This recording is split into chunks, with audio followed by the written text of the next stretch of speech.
কিয়ামতের শেষ দিকের একটা আলামত খুরুজ ইয়াজুজ ওয়া মাজুজ। এর আগে মাহদি আসবেন, জহুরুল মাহদি, ইমাম মাহদি আত্মপ্রকাশ করবেন। খুরুজ দাজ্জাল, দাজ্জাল বের হবে। নুজুল ঈসা, ঈসা নামবেন। খুরুজ ইয়াজুজ ওয়া মাজুজ, ইয়াজুজ মাজুজ বের হবে। খুরুজ দাব্বাতিল আরজ, সাফা মারওয়ার মধ্যবর্তী জায়গা থেকে একটা প্রাণী বের হবে যেটাকে বলা দাব্বাতুল আরজ। ওইটা বের হওয়ার পর মুসলমান সব মারা যাবেন, পৃথিবীতে আর কোনো মানুষ থাকবে না। এরপরে একদিন সূর্য পশ্চিম দিক থেকে উঠবে। সূর্য পশ্চিম দিক থেকে উঠার পর তওবার দরজা বন্ধ। এরপর কিয়ামতের শেষ তিন আলামত, সালাসু খাসফিন ফিল আরজ। আচ্ছা, যে যেন জায়গা পাই বইবার সমস্যা নেই। সালাসু খাসফিন ফিল আরজ, ভাই তোলাও সেটি দিয়ে আইন জানি খোলে খোলে খোলে খোলে আস্তে আস্তে একটু সামনে গাইয়া। সালাসু খাসফিন ফিল আরজ, মনোযোগ আমার দিকে তাকাবেন। পৃথিবীতে তিনটা ভূমিকম্প হবে। খাসফুন ফিল মাশরিক, নবী করিম সাল্লাল্লাহু আলাইহি ওয়াসাল্লাম বলেন একটা ভূমিকম্প হবে পৃথিবীর পূর্ব প্রান্তে। ওয়া খাসফুন ফিল মাগরিব, আরেকটা হবে পৃথিবীর পশ্চিম প্রান্তে। ওয়া খাসফুন ফি জাজিরাতিল আরব, আরেকটা ভূমিকম্প হবে পৃথিবীর মধ্যভাগে। এই তিন ভূমিকম্প হবে। আল্লাহ এই তিন কোরআনে এই তিন ভূমিকম্পের কথা বলেছেন। ইযা যুলজিলাতিল আরদু জিলজালাহা ওয়া আখরাজাতিল আরদু আসকালাহা ওয়া ক্বালাল ইনসানু মা লাহা। এই কিয়ামতে যেদিন ভূমিকম্প হবে, পৃথিবী এমন ভূমিকম্প হবে গর্ভবতী মহিলার বাচ্চা বের হয়ে যাবে, বুঝবে না। জমিন আসমান সব বের করে দিবে। ওয়া ক্বালাল ইনসানু মা লাহা, মানুষ বলবে আরে হায় রে হায় রে, এই স্বর্ণের জন্য তোমার আমাদের সব বের করে দিছে। এই কিয়ামতের ভূমিকম্পের সময় যে জন্মগ্রহণ করবে এরপরে তো কাম শেষ। এমন ভূমিকম্প হবে আর বাঁশির আওয়াজে চূর্ণ বিচূর্ণ সব শেষ। এরপরে শেষ আলামত খুরুজুন নার, একটা আগুন বের হবে। আগুন মানুষকে হাঁকিয়ে হাসরের মাঠে নিয়ে যাবে। এই যে পৃথিবীর শেষ দিন যে লোক জন্মগ্রহণ করবে সেও তার হাতে 3.5 হাত। পৃথিবীর প্রথম মানুষ 60 হাত, পৃথিবীর শেষ মানুষ 3.5 হাত। এভাবে পৃথিবীতে 60 হাত থেকে আস্তে আস্তে আস্তে আস্তে মানুষ ছোট হইতে হইতে হইতে হইতে হইতে হইতে হইতে হইতে হইতে হইতে হইতে 3.5 হাতে আসছে। এবার আরেকটা জিনিস খেয়াল করেন, পৃথিবীতে অন্যান্য নবীর উম্মারা হায়াত পেয়েছে 1000 বছর। পৃথিবীর সূচনা লগ্নে মানুষ হায়াত পেত 1500 বছর। পৃথিবীর প্রথম মানুষ আদম, তারপরে শীষ, তারপরে নূহ। আদমের পরে শীষ নবী, শীষের পরে নূহ আলাইহিস সালাম নবী। নূহ আলাইহিস সালামের ঘটনা আল্লাহ কোরআনে বিস্তারিত বলেছেন। কোরআনুল কারীমে একটা সূরা আছে, সূরাতু নূহ। নূহ আলাইহিস সালাম তার সম্প্রদায়কে শুধু দাওয়াতে দিয়েছেন 950 বছর। কয় বছর? মানে 50 বছর বাদ দিলে 1000 বছর। এখন আপনি চিন্তা করেন, নূহ আলাইহিস সালাম 950 বছর দাওয়াত দেওয়ার পর আল্লাহর কাছে দোয়া করেছেন, রব্বি ইন্নী দাআতু কওমি লাইলাম ওয়া নাহারা ফালাম ইয়াজিদহুম দুআই ইল্লা ফিরারা। আপনি যদি আপনার বাড়ার আর একজন ডেকে এখন বেটা ওই দুজনে কে বেটা ইফতার করিস ফতা খাইস, ফজরের সময় মসজিদে আইস। ফলা দিন কইছেন আইছে না, বাদর দিন কইছেন আইছে না, বাদর দিন কইছেন আইছে না, এক রমজান কইছেন আইছে না, বাদর রমজান আবার আরো 30 দিন কইছেন আইছেন না, 3 নম্বর রমজান আরো 30 দিন কইছেন, 3 বছর 4 বছর 5 বছর বাদে কইবা তোর 14 গোষ্ঠী যদি জাহান্নামে যায় আমি আর জীবনে কইতাম না তোরে, আর কতবার কইতাম তোরে। তো আপনি 4-5 বছর দিলে ক্লান্ত। আর নূহ আলাইহিস সালাম 950 বছর দাওয়াত দেওয়ার পর, নূহ আলাইহিস সালাম তার উম্মাহকে 950 বছর দাওয়াত দেওয়ার পর আল্লাহর কাছে দোয়া করছেন, রব্বি ইন্নী দাআতু কওমি লাইলাম ওয়া নাহারা। আল্লাহ 950 বছর দিন রাত একত্রিত করে আমার সম্প্রদায়কে দাওয়াত দিলাম।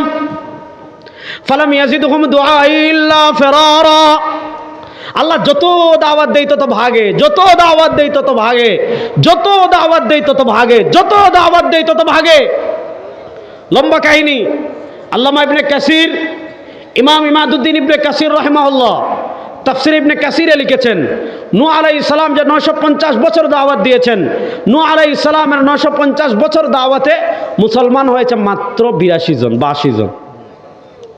এখন আপনি একটা জিনিস খেয়াল করেন, এই যে 80 জন মুসলমান হইল, সে যদি 100 বছরের সময় কালেমা পড়ে তাহলে আল্লাহর ইবাদত করার সুযোগ পাচ্ছেন 900 বছর। যদি 200 বছরের সময় মুসলমান হয় 800 বছর, তারা আল্লাহর ইবাদত করছে 800 বছর, তারা আল্লাহর ইবাদত করছে 900 বছর, তারা আল্লাহর ইবাদত করছে 700 বছর, তারা আল্লাহর ইবাদত করছে 600 বছর, তারা আল্লাহর ইবাদত করছে 500 বছর। এর বিপরীত সরওয়ার দু আলমের উম্মাহ আমরা, নবী করিম সাল্লাল্লাহু আলাইহি ওয়াসাল্লাম বলেছেন, ইমাম বাইহাকি রাহিমাহুল্লাহ শুআবুল ঈমান হাদিস এনেছেন, সরওয়ার দু আলম সাল্লাল্লাহু আলাইহি ওয়াসাল্লাম বলেছেন, সরওয়ার দু আলম সাল্লাল্লাহু আলাইহি ওয়াসাল্লাম বলেছেন, সরওয়ার দু আলম সাল্লাল্লাহু আলাইহি ওয়াসাল্লাম বলেছেন, আমার উম্মতি মা বাইনা 60 ইলা 70, আমার উম্মতি মা বাইনা 60 ইলা 70, আমার উম্মতি মা বাইনা 60 ইলা 70। এই উম্মাহ 200 বছর হায়াত পাবে না, 300 বছর হায়াত পাবে না, 400 বছর হায়াত পাবে না, 500 বছর হায়াত পাবে না, 600 বছর না। সরওয়ার দু আলম সাল্লাল্লাহু আলাইহি ওয়াসাল্লাম বলেন, আমার উম্মতি মা বাইনা 60 ইলা 70। এই উম্মার গড় বয়স হলো 60 থেকে 70 বছর। আপনি 70 বছর ওভার করলে বোনাস হায়াত। এই যে কাকা 70 বছরের বেশি বোনাস, আরো যারা 70 বছরের বেশি বোনাস। সরওয়ার দু আলম বলেন, এই উম্মাহ হায়াত পাবে 60 থেকে 70 বছর গড় বয়স। আচ্ছা আপনারা বলেন তো, এই পুরো উসমানী নগরে 200 বছর বাচ্চা কেউ দেখছেন নি? জোরে কক্কা 150 বছর আগে 100 বছর টিকতা মানুষ, এখন সপ্তাহ বেজাল। বাঙালি শুধু এখন ডাবো বেজাল দিতে পারছে না, আবো ডাবো আর নারিকেলের ভিতরে এখন শুনছি ইনজেকশন দিলায়, আর বাকি সব কিছু বেজাল। আপনি বিষ খাইয়া মরতা নাই, বিষ বেজাল। আপনাদের বিষ খাইয়া মরতা খাস করি বললগে অথবা করুর লগে খাস করি বিষ খাইয়া মরতা নাই, কারণ বিষ বেজাল। এখন একটা জিনিস খেয়াল করেন, ধরেন আপনি যুবকরা ভালো করে বুঝবেন সবাই, ধরেন আপনি কারেক্ট 100 বছর হায়াত পেয়েছেন, আপনারা আসেননি আমার লগে, আপনি কারেক্ট 100 বছর হায়াত পেলে আপনি 12 বছর বাদ দেন অপ্রাপ্ত বয়স্ক, তাহলে আপনি 12 বছর যদি বাদ দেন আল্লাহর ইবাদত করার সুযোগ পাচ্ছেন 88 বছর। আপনি যদি 95 বছর হায়াত পান আল্লাহর ইবাদত করার সুযোগ পাচ্ছেন 83 বছর। আপনি যদি 90 বছর হায়াত পান আল্লাহর ইবাদত করার সুযোগ পাচ্ছেন 78 বছর। আপনি যদি 85 বছর হায়াত পান আল্লাহর ইবাদত করার সুযোগ পাচ্ছেন 73 বছর। 80 বছর হায়াত পাইলে 68 বছর। যত কমবে ইবাদতের পরিমাণ কমবে। এবার একদিকে 90 বছর 900 বছর, 80 বছর 800 বছর, 70 বছর 700 বছর, 60 বছর 600 বছর, 50 বছর 500 বছর। তারা ইবাদত করেছে 500 বছর, আপনি 50 বছর। তারা 600 বছর, আপনি 60 বছর। তারা 700 বছর, আপনি 70 বছর। তারা 800 বছর, আপনি 80 বছর। তারা 900 বছর, আপনি 90 বছর। তারা 1000 বছর, আপনি 100 বছর। আপনার যুক্তি কি বলে? আপনার বিবেক কি বলে? যারা আল্লাহর ইবাদত বেশি করেছে তাদের মর্যাদা বেশি হবে, যারা আল্লাহকে রুকু বেশি করেছে তাদের মর্যাদা বেশি হবে, যারা আল্লাহকে সিজদা বেশি করেছে তাদের মর্যাদা বেশি হবে। সব কিছুতেই বেনিফিট তারা বেশি পাবে, পুরস্কার তারা বেশি পাবে। তারা 800 আর আপনি 80। অথচ সহিহ বুখারীতে বর্ণনা এসেছে, সরওয়ার দু আলম সাল্লাল্লাহু আলাইহি ওয়াসাল্লাম বলেছেন, নাহনুল আখিরুন, নাহনুল আখিরুন ওয়া নাহনু সাবিকুনা ইয়াউমাল কিয়ামা। আল্লাহ তাআলা দুনিয়াতে সবার শেষে সবচেয়ে কম সময় দিয়ে আমাদেরকে পাঠিয়েছেন, কিন্তু ওয়া নাহনু সাবিকুনা ইয়াউমাল কিয়ামা, কিয়ামতের দিন সবার আগে উঠবো আমরা, কিয়ামতের দিন সবার আগে জান্নাতে যাব আমরা। না সুবহানাল্লাহ বাড়িতে কে জোরে কইবা? দেখেন আমাদের এত ফজিলত, প্রশ্ন হলো আপনি 700 বছর, এখন আমাদের দেশে বৈষম্য বিরোধী আন্দোলন হচ্ছে, এটা এক প্রকার বৈষম্য হয়ে গেল। দেখেন আল্লাহ তাআলা হাসরের মাঠে কোন নবীর জন্য ভিআইপি গ্যালারি নেই, কোন উম্মার জন্য আলাদা জায়গা নাই হাসরের মাঠে, কিন্তু এই উম্মার জন্য আল্লাহ তাআলা হাসরের মাঠে স্পেশাল এরিয়া রেখেছেন, যেখানে কোন নবীর উম্মাহ প্রবেশ করতে পারবে না। কিন্তু সরওয়ার দু আলম সাল্লাল্লাহু আলাইহি ওয়াসাল্লাম, আজকে আপনি মানুষের পিছনে ছুটেন, আজকে আপনি জাতীয়তাবাদের পিছনে ছুটেন, গণতন্ত্রের পিছনে ছুটেন, ডেমোক্রেসির পিছনে ছুটেন, মানুষের তন্ত্রমন্ত্রের দিকে ছুটেন। আপনি যে সকল মতবাদের দিকে ছুটেন, ওই মতবাদ যারা আবিষ্কার করেছে, ওই মতবাদের যারা নেতৃত্ব দেয়, দুনিয়াতেই তারা আপনাকে মনে রাখে না, হাসরের মাঠে তো মনে রাখার প্রশ্নই আসে না।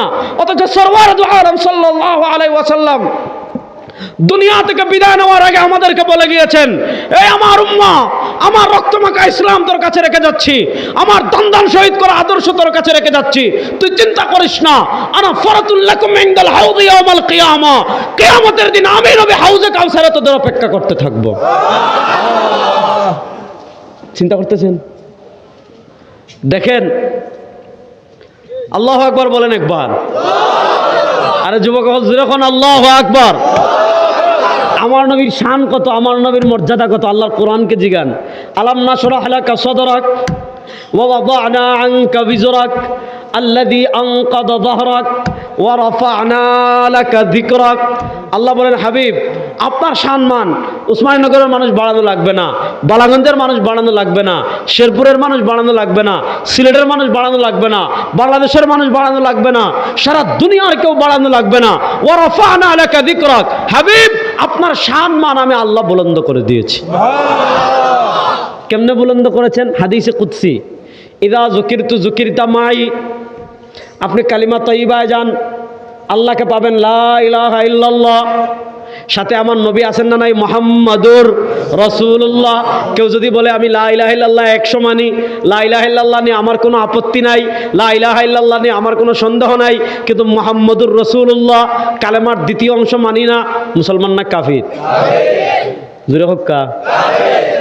আপনি কালিমায় যান, লা ইলাহা ইল্লাল্লাহ, আল্লাহকে পাবেন, সাথে আমার নবীকে পাবেন, মুহাম্মাদুর রাসূলুল্লাহ। আপনি কালিমা শাহাদায় যান, আশহাদু আল্লা ইলাহা ইল্লাল্লাহ, সাথে আমার নবীকে পাবেন, আশহাদু আন্না মুহাম্মাদান আবদুহু ওয়া রাসূলুহু। আপনি আযানে যান, আশহাদু আল্লা ইলাহা ইল্লাল্লাহ, সাথে আমার নবীকে পাবেন, আশহাদু আন্না মুহাম্মাদার রাসূলুল্লাহ। আপনি কবরে যান, মার রাব্বুক ওয়া মা দীনুক, সাথে আমার নবীকে পাবেন, ওমান হাযার রাজুলুল লাযী বুইসা ফীকুম। আপনি হাসরের মাঠে যান, কাউকে পাবেন না। নবী বলেন, কাউকে যদি না পাস, হাসরের মাঠে আমি হাউজে কাউসারে তোদের অপেক্ষা করতে থাকবো। শুনেন, মক্কার বদমাইশগুলো রাসূলুল্লাহ সাল্লাল্লাহু আলাইহি ওয়াসাল্লামের ভুল ত্রুটি কিচ্ছু বের করতে পারে নাই। মানে তারা টিটকারি মারবে, আমরা সিলেটি ভাষা কই ছিড়াইতাম, ছিড়াই না নি মানুষরে, লা ইয়াসর কওমুম মিন কওম। আজকে আয়াত পড়েছি, পরে তাফসীর করব, এটা গীবত টিবত বলবো পরে, আগে যেটা বলতে চাচ্ছি যেটা বুঝেন। ওয়াজ তো এখনো শুরুই হয় নাই, বিরক্ত হচ্ছেন তো? আচ্ছা শুনেন, মক্কার কাফেররা নবী করিম সাল্লাল্লাহু আলাইহি ওয়াসাল্লামের টিটকারি মারার কিচ্ছু পায় না। একটা বার করছে, কয় মুহাম্মদ ইসলাম বানজি না, নাউজুবিল্লাহ, বাড়িতে কে কইবা, জোরে কই না। আচ্ছা মুহাম্মদ ইসলাম কি বানজি? বানজি বুঝেননি? মাতেন না, জোরে হক্কা। মানে তার বাচ্চা কাচ্চা নাই, আমরা কই গাইকটা বানজি, মানে গাই বাচ্চা দেয় না। আম গাছ বানজি মানে আম ধরে না, কই বেটা আম গাছ। মুহাম্মদ ইসলাম তো বন্দা না, মনোযোগ, মুহাম্মদ ইসলাম বন্দা না, তার সন্তান আছে, তার মেয়েরা আছেন, তার নাতি নাতনি সবই আছে, শুধু তার ছেলেরা জীবিত থাকে না। কাফেররা আইব বের করার কিছুই পায় না, কাফেররা দুষ বের করার কিছুই পায় না। শেষে বের করেছে মুহাম্মদ ইসলাম আফতার, তিনি বন্দা। আল্লাহ নবী রাস্তা দিয়ে হাঁটেন, কাফেররা বলে আফতার, তিনি বন্দা। আল্লাহ নবী দাওয়াতের কাজে যান, কাফেররা বলে আফতার। আল্লাহ নবী রাস্তা দিয়ে বাজার করতে যান, কাফেররা বলে আফতার। আল্লাহ নবী ইসলাম সাহাবা একরামের মজমায়, কাফেররা বলে আফতার। অর্থাৎ সব জায়গায় কাফেরেরা সরওয়ার দু আলমকে আফতার বলে, বন্ধা বলে। আমার নবী তো মানুষ, কাফেররা যখন তাকে আফতার বলে, তিনি হৃদয়ে ব্যথা অনুভব করেন, তিনি কষ্ট অনুভব করেন। আল্লাহ তার হাবিবকে কত ভালোবাসতেন, আল্লাহ তার হাবিবকে কত মহব্বত করতেন। মক্কার কাফেরেরা যখন সরওয়ার দু আলমকে আফতার বলে, নবী হৃদয়ে ব্যথা অনুভব করেছেন, নবী হৃদয়ে কষ্ট অনুভব করেছেন।